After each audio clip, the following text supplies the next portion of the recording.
Hello दोस्तों, स्वागत है आप सभी का फास्ट रिव्यू आईटी के पेपर का फास्ट पर। और आज के पेपर के बारे में क्या कहूँ मित्रों, अच्छे दिन आ गए। अगर इतिहास में आईसीआई के इतिहास में आज का दिन लिखा जाएगा तो ये लिखा जाएगा 16 मई 17 वो दिन था जब आईसीआई ने आईटी का सबसे आसान पेपर में से एक पेपर दिया था।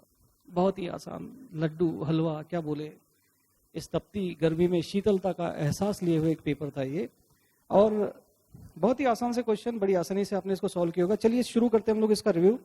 तो सबसे पहला क्वेश्चन अगर हम शुरू करें, सबसे पहला क्वेश्चन जो हमारा कंपलसरी 10 नंबर का क्वेश्चन आता है, 2-2 नंबर के 5 क्वेश्चन, उसमें सबसे पहला क्वेश्चन था बीपीएम के प्रिंसिपल्स। 2 प्रिंसिपल लिखना थे, 3 है 2 लिखना थे, ठीक है। पहले प्रोसेसेस आर असेट्स, प्रोसेस हमारी असेट्स होती है that create value for customer and that needs continuous improvement. तो ये 3 प्रिंसिपल में से सिर्फ 2 आपको नोटिफाई करना थे।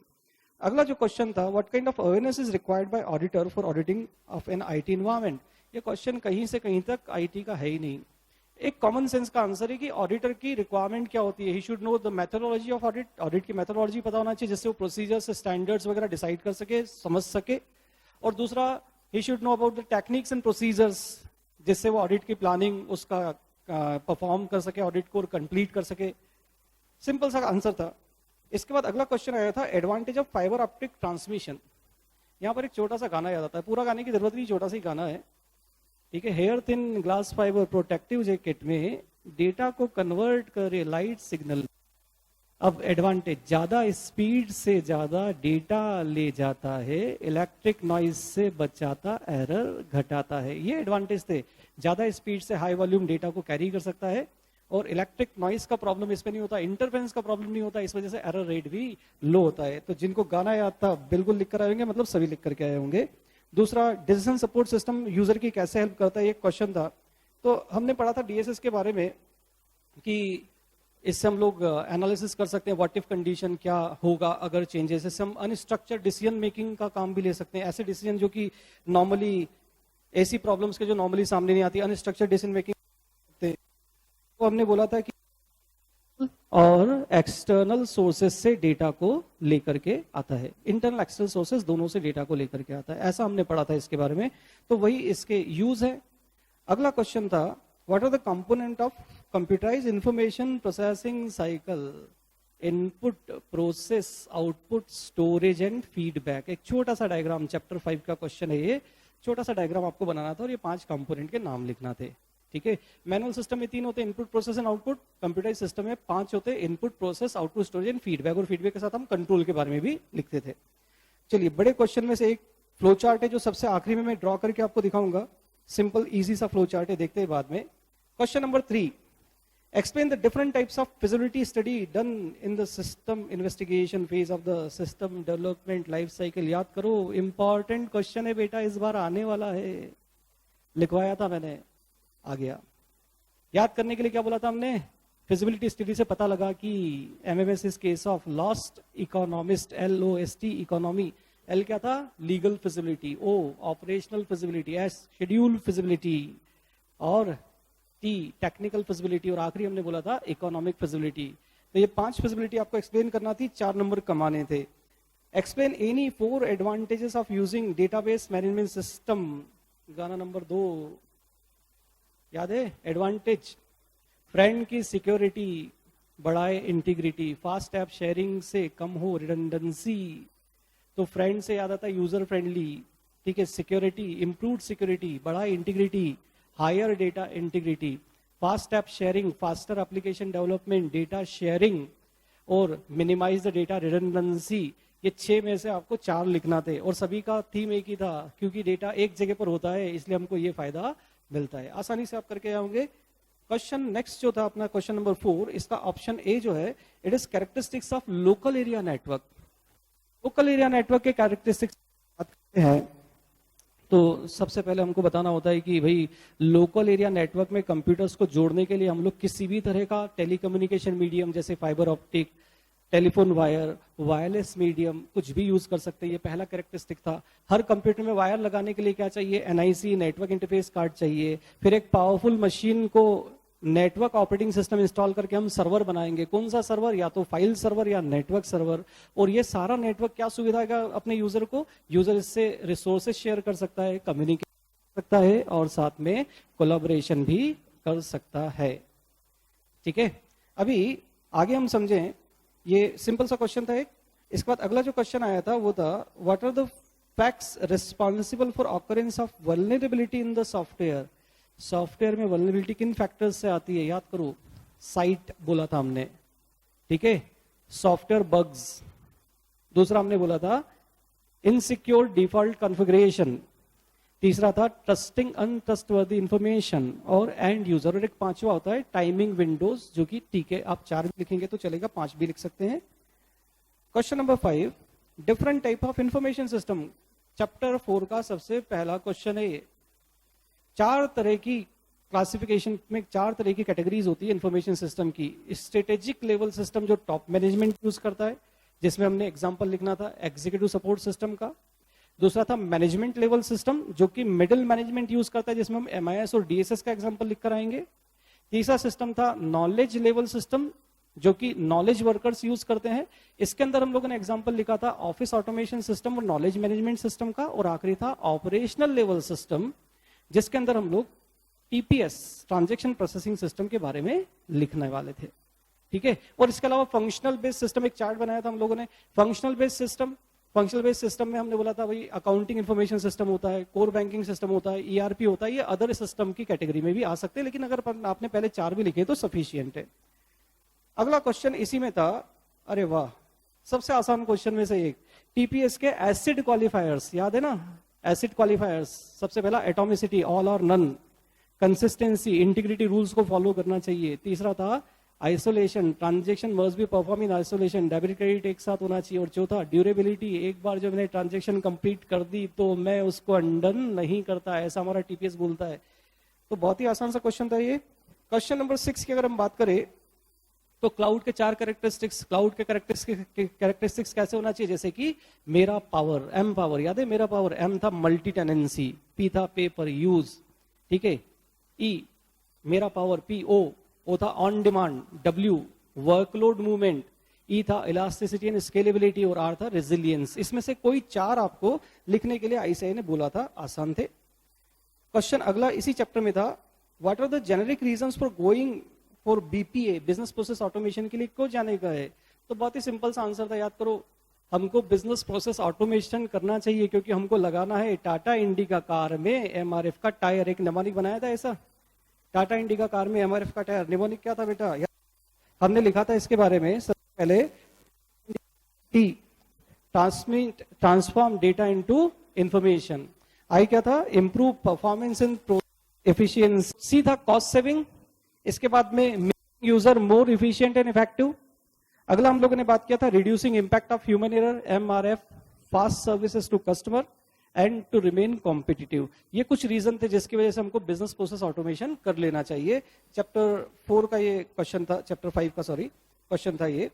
आगे हम बढ़ते हैं तो फिर आखिरी जो अपना क्वेश्चन आया था वो था फिर से 4x2 वाला, लास्ट क्वेश्चन 4x2, जिसमें 5 में से कोई 4 क्वेश्चन आपको करना थे 2 मार्क्स के। सबसे पहला था BPR, business process re engineering, simple Hammer and Champy वाली डेफिनेशन आ गई। It is radical redesigning and fundamental rethinking of business process to achieve dramatic improvement in critical contemporary measures of performance like service, cost, quality, speed. बस वो definition आपको लिखना थी और कुछ नहीं। रोम, इससे आसान क्या होगा यार, रोम की डेफिनेशन लिखना थी, रीड ओनली मेमोरी लिख दी होगी आप सभी ने।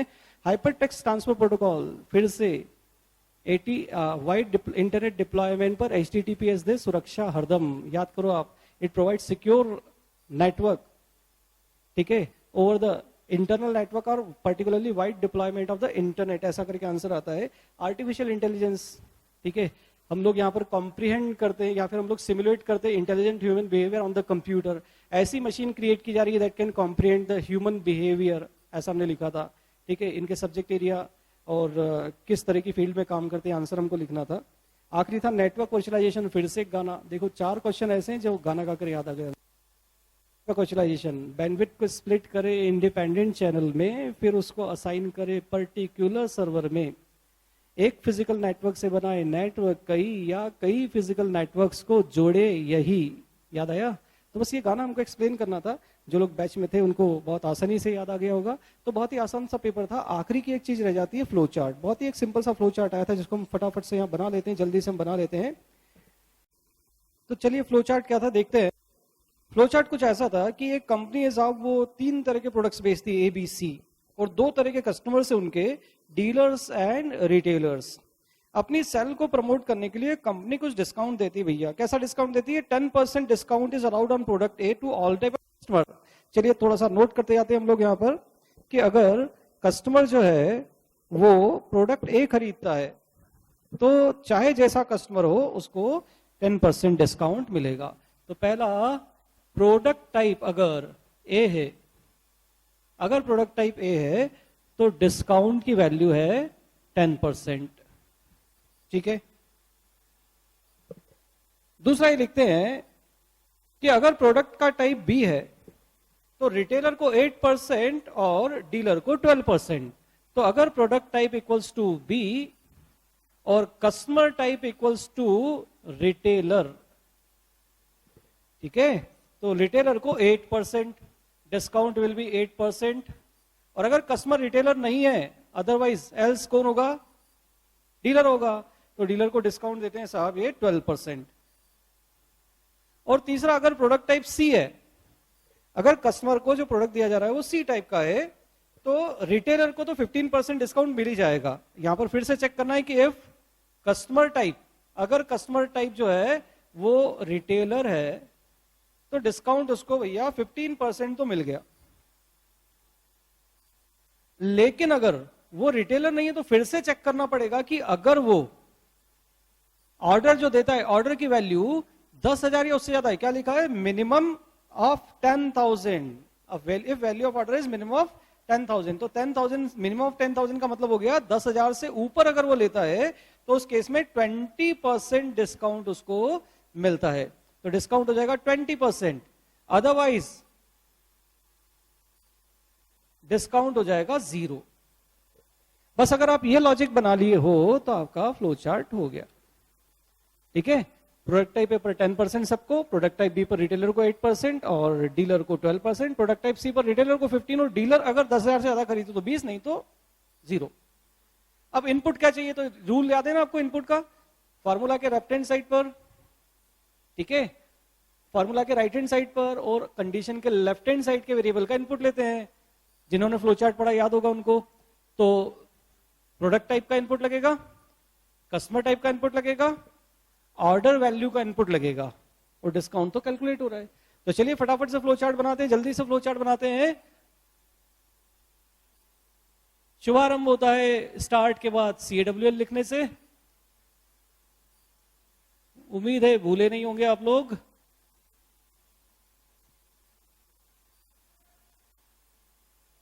और फिर हमको लेना है इनपुट। इनपुट लेना है हमको product type, customer type and order value.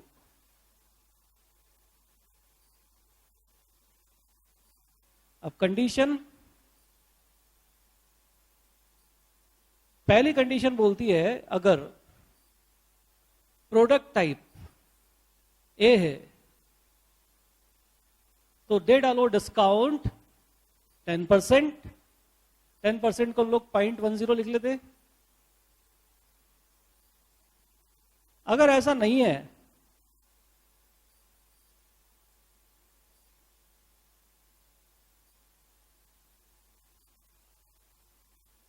अगर प्रोडक्ट टाइप बी है तो फिर से चेक करो, क्योंकि इस केस में कस्टमर के टाइप पर भी डिस्काउंट की डिपेंडेंसी है।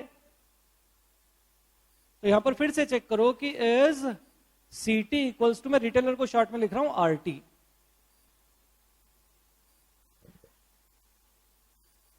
अगर ऐसा है तो डिस्काउंट विल बी 8%। 8% को हम लिखेंगे 0.08।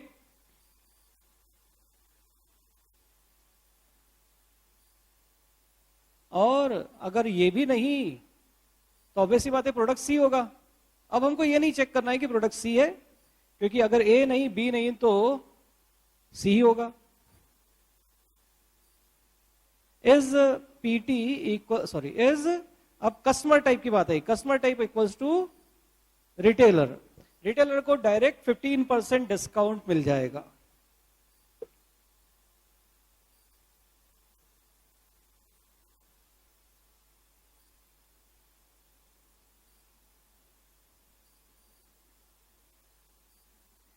और अगर ऐसा नहीं है, पर फिर से चेक करो, क्योंकि अब रिटेलर तो है नहीं, तो रिटेलर नहीं है तो कौन होगा भाई?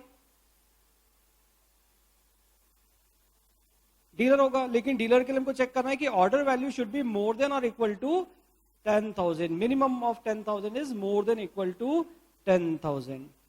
अगर ऐसा है तो डिस्काउंट 0.20, दैट इज 20%, और नहीं तो discount equals to 0।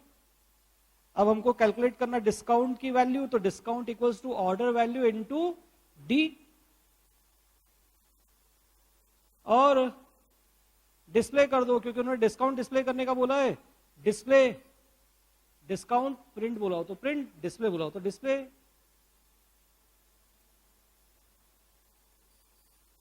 And then stop.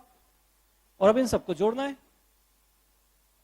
ये यहां पर सारा फ्लो आकर के कनेक्ट हो जाएगा।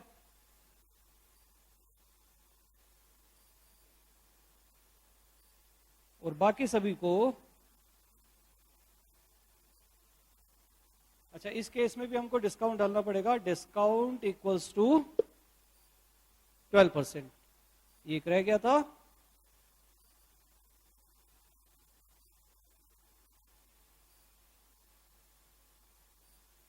Now it's complete. तो ये देखिए, ये फ्लो चार्ट है। और अगर आपने यहां तक बना लिया है, इतना आप बना करके आए हैं, तो 2 मिनट का मोन उन लोगों के लिए जो एक स्टेप छोड़ गए। भैया हर फ्लो चार्ट के बाद में आपने आखिरी वेयर एक्सप्लेन करना पड़ेगा ना बेटा, एक नंबर जाता है उसका। Where CAWL equals to clear all working locations,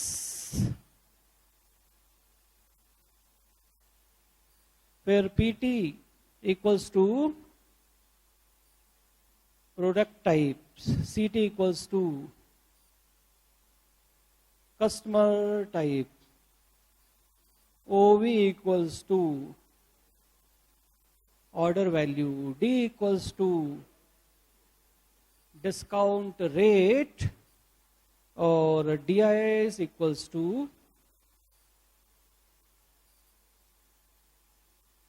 discount value है। ये आपका एक फ्लो चार्ट है। ठीक है, तो सभी ने लगभग ऐसा बना दिया होगा, पूरी उम्मीद है। एरो वगैरह थोड़ा सा बराबर। तो ये आज के पेपर का रिव्यू। उम्मीद है अधिकतर लोग सब कुछ वैसा ही करके आए होंगे जैसा मैंने आपको समझाया है, और पूरी उम्मीद है कि आज की रात आप सब कुछ आसानी से, मतलब आसानी से आप मेरी सी नींद निकाल पाएंगे। आपका पेपर बहुत बस कई सारे दोस्तों के मैसेज है कि सर पेपर बहुत अच्छा हुआ है, मैसेज कई सारे हैं, और गाने और बाकी निमोनिक्स ने बड़ा काम किया, तो वो अभी आपने किया होगा। उम्मीद करता हूं कि रिजल्ट, और पूरी तरह से मुझे विश्वास है कि रिजल्ट आपका बहुत अच्छा आने वाला है, और फाइनल में हम लोग फिर से मिलने वाले हैं। तब तक के लिए थैंक यू।